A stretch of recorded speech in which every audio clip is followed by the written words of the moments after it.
हम स्टार्ट करते हैं पी ब्लॉक एलिमेंट्स के वीडियो नंबर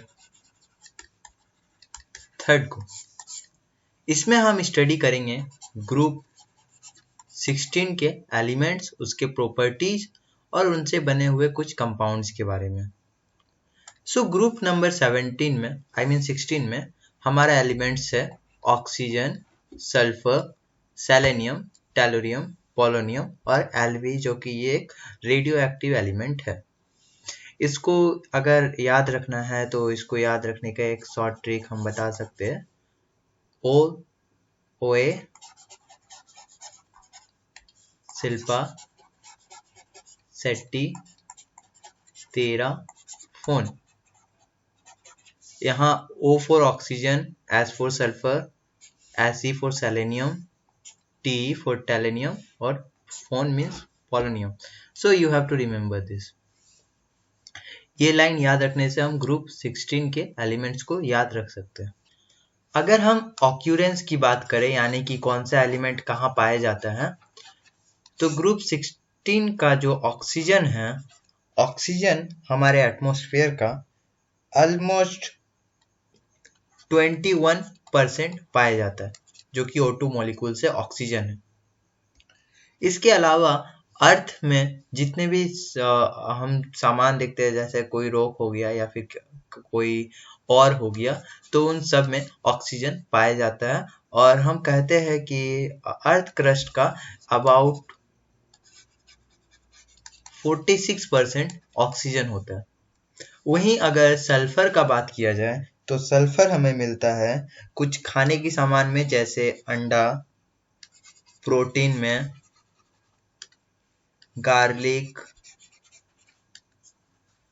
ऑनियन, मस्टर्ड, और हेयर में भी पाया जाता है सल्फर, और ऊल में भी पाया जाता है सल्फर। ऐसे बहुत सारे प्रोडक्ट है जिसमें सल्फर पाया जाता है। और अगर हम बात करें सेलेनियम या टेलोरियम की, तो ये खुद में कंपाउंड्स के रूप में पाया जाता है सल्फाइड और के साथ।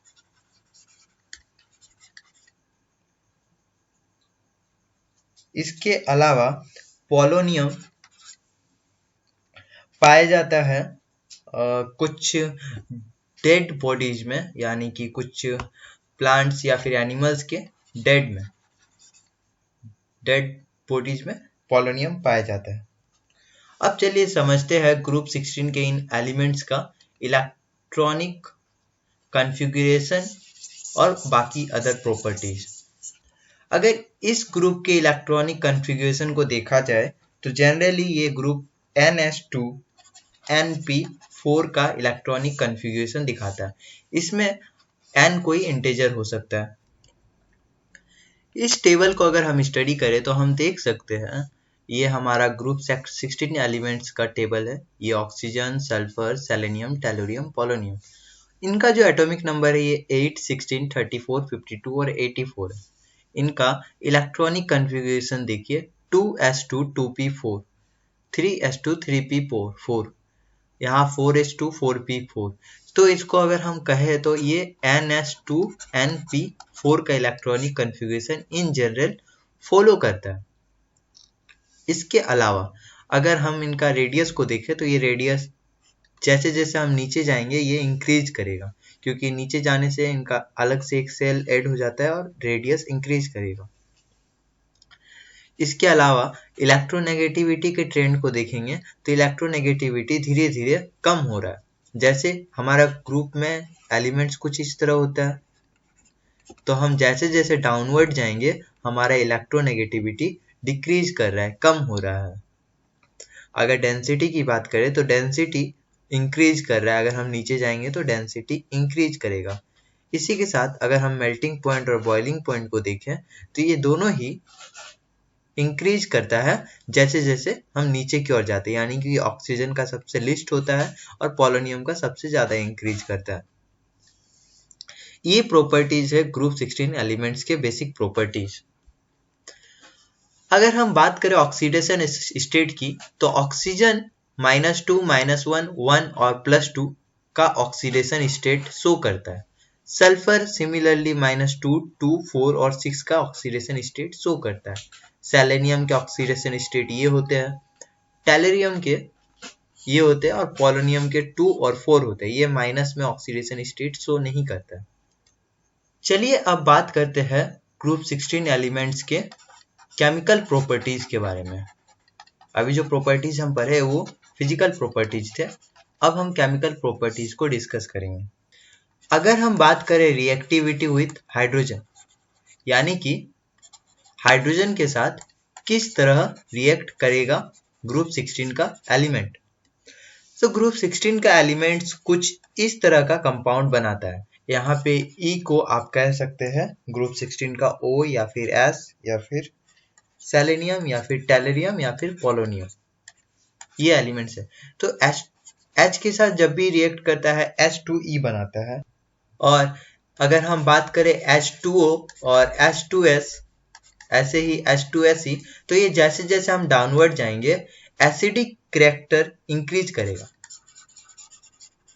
एसिडिक कैरेक्टर इंक्रीज करता है नीचे की ओर जाने से।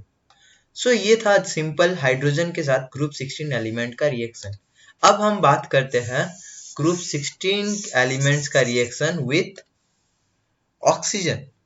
ये ऑक्सीजन खुद भी ग्रुप 16 का ही एलिमेंट है। ये एलिमेंट्स या तो EO2 ऑक्साइड बनाता है या फिर EO3 यानी कि डाइऑक्साइड या तो ट्राइऑक्साइड। फॉर एग्जांपल जैसे SO2 ये सल्फर डाइऑक्साइड बनता है, वैसे ही सेलेनियम डाइऑक्साइड भी बनता है, और SO3 भी यानी कि सल्फर ट्राइऑक्साइड भी बनता है। सो या तो डाइऑक्साइड बनाएगा या तो ट्राइऑक्साइड बनाएगा, और पर ये दोनों ही ऑक्साइड एसिडिक होते हैं नेचर में। सो ये था ऑक्सीजन के साथ रिएक्शन। अब हम बात करेंगे हैलोजेंस के साथ रिएक्शन। हैलोजेंस हम कहते हैं ग्रुप 17 के एलिमेंट को। हैलोजेंस में अगर ये रिएक्ट करेगा तो ये बनाएगा या तो EX6 जहां X हैलोजन है, या फिर EX4 या फिर EX2। सो यहाँ पे X क्या है? X या तो फ्लोरीन हो सकता है, या तो क्लोरीन हो सकता है, या तो ब्रोमाइन हो सकता है, या फिर आयोडीन हो सकता है।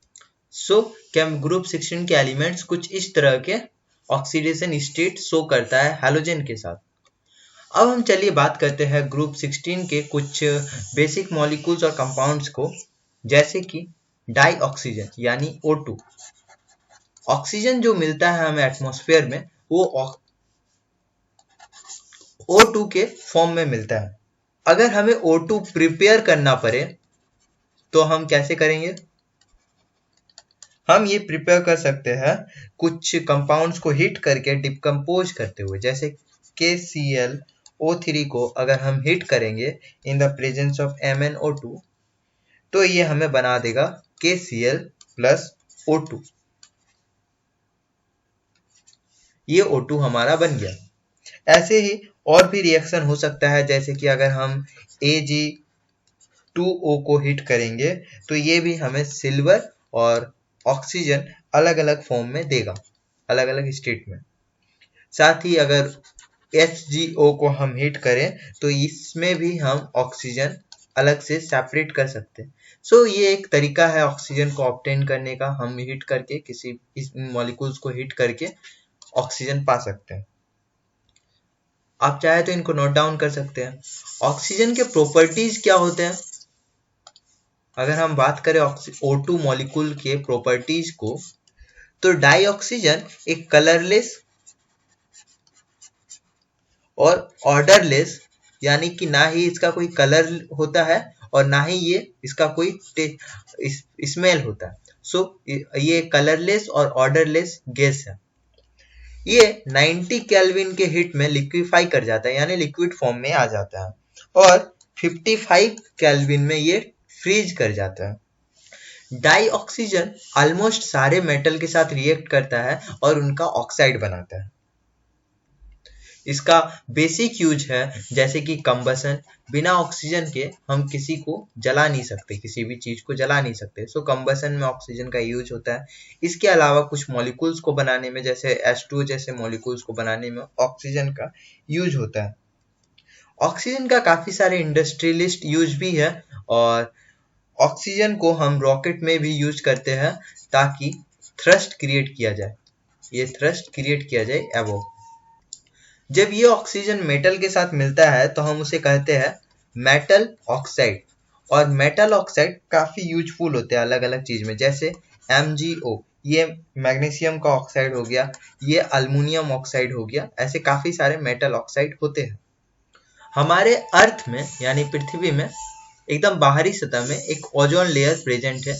इसमें O3 मॉलिक्यूल्स पाया जाता है जिससे हम कहते हैं ओजोन। अब चलिए समझते हैं ओजोन के बारे में। ओजोन को कैसे प्रिपेयर किया जा सकता है?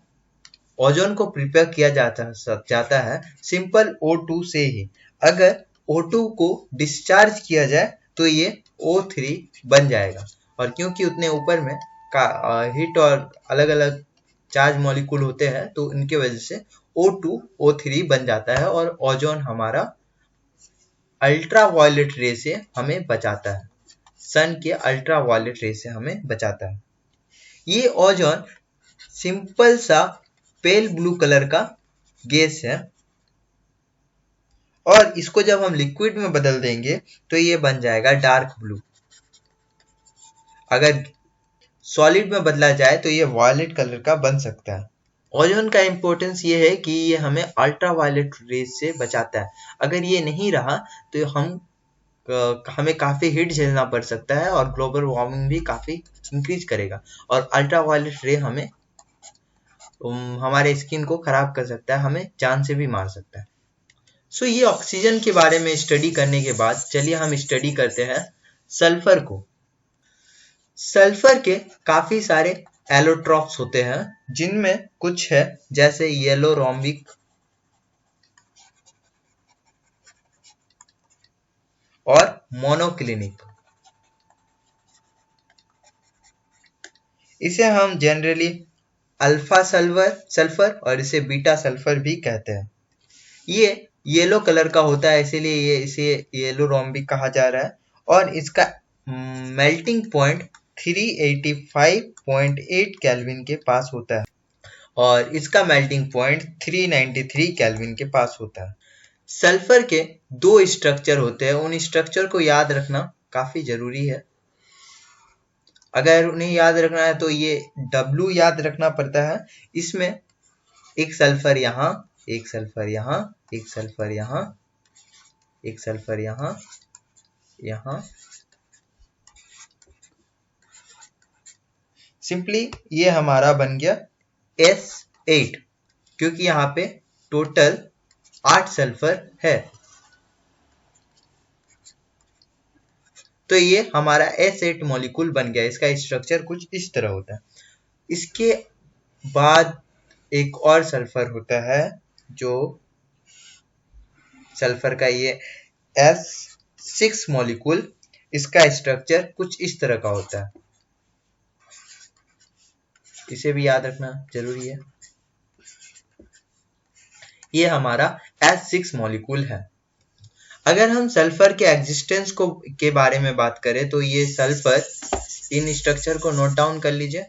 और सल्फर जनरली डाइऑक्साइड के फॉर्म में पाया जाता है, सल्फर डाइऑक्साइड के फॉर्म में, और इसको बनाना काफी आसान है। ये O2 के साथ रिएक्ट करके SO2 बनाता है, जो कि गैसेस फॉर्म में होता है। इसके अलावा हम चाहे तो SO3 आयन से भी, अगर हम उसे H+ आयन से रिएक्ट करेंगे तो ये H2O के साथ साथ हमें SO2 यानी कि सल्फर डाइऑक्साइड देगा।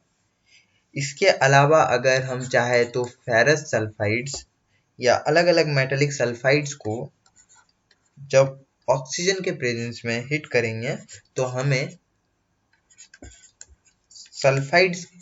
सल्फर डाइऑक्साइड मिलेगा, और ये चीज हम जब रिफाइन करते हैं तो उस टाइम पे यूज करते हैं। जिसे हम रोस्टिंग भी कह रहे थे। सल्फर डाइऑक्साइड के प्रॉपर्टीज को अगर डिस्कस किया जाए तो सल्फर डाइऑक्साइड एक कलरलेस गैस होता है। इसका स्मेल काफी पंजेंट होता है, यानी कि काफी खराब हम कह सकते हैं। ये इसे जब हम स्मेल करेंगे तो ये हमें बिल्कुल पसंद नहीं आएगा। और ये वाटर में काफी सॉल्युबल होता है, हमें ये चीजें याद रखनी होगी, सॉल्युबल इन वाटर। सल्फर के काफी सारे ऑक्सा एसिड्स होते हैं और वो यहाँ है। ये OH और ऑक्सीजन के साथ रिएक्ट करके ये ऑक्सा एसिड्स बनाते हैं। तो इनका स्ट्रक्चर यहाँ पे मेंशन्ड है, आप चाहे तो इन्हें याद रख सकते हैं। और इनका एक अलग नाम भी याद है, जैसे ये ऑलियम है हमारा H2S2O7, ये है हमारा थायोसल्फोरियस एसिड, और ये है हमारा सल्फरस एसिड, ये सल्फरिक एसिड। इन सब का अलग अलग जगहों पे यूज किया जाता है और ये सल्फर के अलग अलग ऑक्सो एसिड्स है। यहाँ से पर्टिकुलरली सल्फरिक एसिड को काफी जगह यूज किया जाता है, तो चलिए इसके बारे में भी कुछ स्टडी कर लेते हैं। सल्फर एसिड को कैसे बनाया जाता है? सबसे पहले हम सल्फर या फिर सल्फाइड ऑयर को या फिर सल्फाइड ऑयर को बर्न करते हैं, जलाते हैं, जिससे हमें मिलता है SO2। फिर हम उस SO2 को ऑक्सीजन के साथ मिला देते हैं ताकि हमें मिले SO3। और फिर हम क्या करते हैं, SO3 को एब्जॉर्ब करवाते हैं H2SO4 से, तब हमें मिलता है ऑलियम। और फिर इस ऑलियम को हम डाइल्यूट करके सल्फरिक एसिड पा सकते हैं। इस ऑलियम को हम डाइल्यूट करके सल्फरिक एसिड पा जाते हैं। इसी प्रोसेस को हम कहते हैं कॉन्टैक्ट प्रोसेस। सल्फरिक एसिड भी कलरलेस लिक्विड होता है और काफी एसिडिक होता है, जस्ट बिकॉज ये एसिड है। एसिडिक होता है और ये कलरलेस लिक्विड होता है। ये फ्रीज कर सकता है 283 केल्विन में और बॉयल कर सकता है 611 केल्विन पे।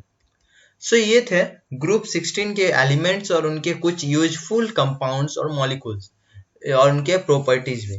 इसके बाद हम स्टडी करेंगे ग्रुप 17 के एलिमेंट्स को। आप इस चैनल को सब्सक्राइब कर दीजिए।